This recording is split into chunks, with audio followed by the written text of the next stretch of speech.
In Bangalore, Karnataka Home Minister G. Parameswar announced an upcoming IPL match on a Royal Challengers Bangalore has begun in shift of Ahmedabad. He clarified that the decision was taken due to the ticket related to the commercial response and speaking reactions among the fans who were eagerly waiting for the game in Bangalore, and the shift underscores the high growing of commercial pleasures and surrounding the IPL, where the venue changes often impact local supporters and stadium revenue.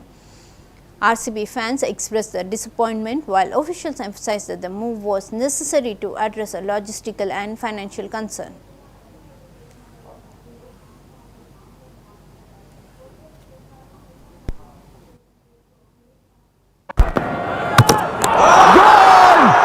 This is a huge wicket. It's Virat Kohli. Prince Yadav, who too comes from Delhi, plays for Delhi, gets his Delhi teammate. Gone!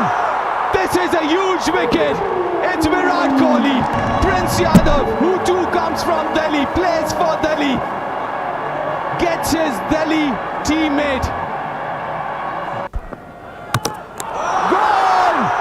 This is a huge wicket. It's Virat Kohli. Prince Yadav, who too comes from Delhi, plays for Delhi, gets his Delhi team. BCCI and KCA ಅವರು ಏನು ಒಪ್ಪಂದಗಳು ಮಾಡ್ಕೊಂಡಿದ್ದಾರೆ ಅದು ನಮ್ಗಳಿಗೇನು ಗೊತ್ತಿಲ್ಲ. ಜೊತೆಗೆ RCB ಗೆದ್ದಂತ team ಅವರು ಮತ್ತು BCCIನವರು IPL organisers ಏನು ಒಪ್ಪಂದ ಮಾಡ್ಕೊಂಡಿದ್ದಾರೆ ಅಂತ ನಮಗೆ ಗೊತ್ತಿಲ್ಲ.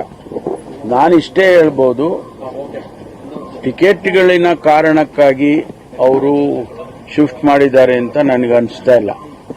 ನನಗೇನು ಅನ್ನಿಸ್ತಾ ಇದೆ ಅಂತ ಹೇಳಿದ್ರೆ, ನಿನ್ನೆನೂ ಕೂಡ ನಾನು ಹೇಳಿದ್ದೇನೆ, ಕಮರ್ಷಿಯಲ್ ಆಂಗಲ್ನಲ್ಲಿ ಅವರು ನೋಡ್ತಾ ಇದ್ದಾರೆ.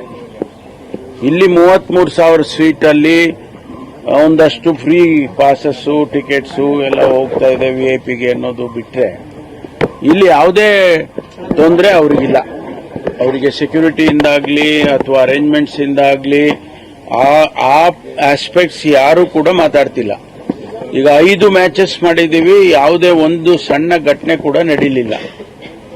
ಆ ರೀತಿ ಮ್ಯಾನೇಜ್ ಮಾಡಿದ್ದಾರೆ ನಮ್ಮ ಪೊಲೀಸ್ ಇಲಾಖೆಯವರು. ನಾವು ಗವರ್ಮೆಂಟ್ ಸಪೋರ್ಟ್ ಕೊಟ್ಟು ನಾವೆಲ್ಲ ರಿಪೀಟೆಡ್ ಆಗಿ ಮೀಟಿಂಗ್ಸ್ ಮಾಡಿ, ಕಳೆದ ವರ್ಷ ಏನು ನಡೀತು ಅಂತ ಘಟನೆಗಳು ನಡೀಬಾರದು ಅಂತೇಳಿ ಎಕ್ಸ್ಟ್ರಾ ಕೇರ್ ತಗೊಂಡು ನಾವು IPL ಇಲ್ಲಿಂದ ಹೋಗಬಾರದು ಅಂತೇಳಿ ನಾವು ಅವರಿಗೆ ಅನುಮತಿಯನ್ನ ವಿತ್ ಗ್ರೇಟ್ ಡಿಫಿಕಲ್ಟಿ ಕೊಟ್ಟಿದ್ದೇವೆ. Let me repeat, with great difficulty ಕೊಟ್ಟಿದ್ದೇವೆ. ಯಾಕಂದ್ರೆ ಜಸ್ಟಿಸ್ ಕುನ್ನಾ ಅವರ ವರದಿಯ ಪ್ರಕಾರ so many things they have to do. ಅದರಲ್ಲಿ ಲಾಂಗ್ ಟರ್ಮ್, ಶಾರ್ಟ್ ಟರ್ಮ್ ಅಂತ ನಾವೆಲ್ಲ ಡಿವೈಡ್ ಮಾಡಿಕೊಂಡು ಇಮಿಡಿಯೇಟ್ ಆಗಿ ಶಾರ್ಟ್ ಟರ್ಮ್ ಏನೆಲ್ಲ ಮಾಡಬೇಕು, ಸೇಫ್ಟಿ ಮೆಜರ್ಸ್ ಏನ್ ತಗೋಬೇಕು ಅವೆಲ್ಲ ಮಾಡಿಸಿ ಇಲ್ಲಿನ ಅನುಮತಿಯನ್ನ ಸರ್ಕಾರ ನಾವು ಕೊಟ್ಟವು. ಆದ್ರೆ ಅವರು ಅಲ್ಲಿಗೆ ತಗೊಂಡೋಗಿ ಶಿಫ್ಟ್ ಮಾಡ್ತಾರೆ ಅಂದ್ರೆ ಕಮರ್ಷಿಯಲ್ ಆಗಿ ಅವರಿಗೆ 1,00,000 ಜನ ಅಲ್ಲಿ ಸೀಟ್ಗಳಿದೆ ಅಂತ ಹೇಳಿ ಹೆಚ್ಚು ಜನ ಸಿಗ್ತಾರೆ ಅನ್ನೋ ಕಾರಣಕ್ಕೆ ಅವರು ಶಿಫ್ಟ್ ಮಾಡಿರೋದು ಅಂತ ನನ್ನ ಅನಿಸಿಕೆ.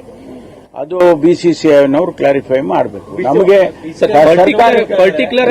ನಮಗೆ ಸರ್ಕಾರಕ್ಕೆ ಯಾವುದೇ ಸಂಬಂಧ ಇಲ್ಲ. ಸರ್, ಪರ್ಟಿಕ್ಯುಲರ್ ಆಗಿ ಅವರು 30% ಟಿಕೆಟ್ ಗಳನ್ನ ಫ್ರೀ ಆಗಿ ಕೊಡಬೇಕು ಅನ್ನೋಂತ ಮೆನ್ಷನ್ ಮಾಡಿದ್ದಾರೆ ಸರ್ ಅವರು. ಅಂದ್ರೆ ಈಗ ನಾನು ಹೇಳಿದ್ನಲ್ಲ, ಅವರವ್ರಿಗೆ ಬಿಟ್ಟು it is between BCCI and KCA. ಅವರು ಏನು ಒಪ್ಪಂದಗಳು ಮಾಡ್ಕೊಂಡಿದ್ದಾರೆ ಅದು ನಮ್ಗಳಿಗೆ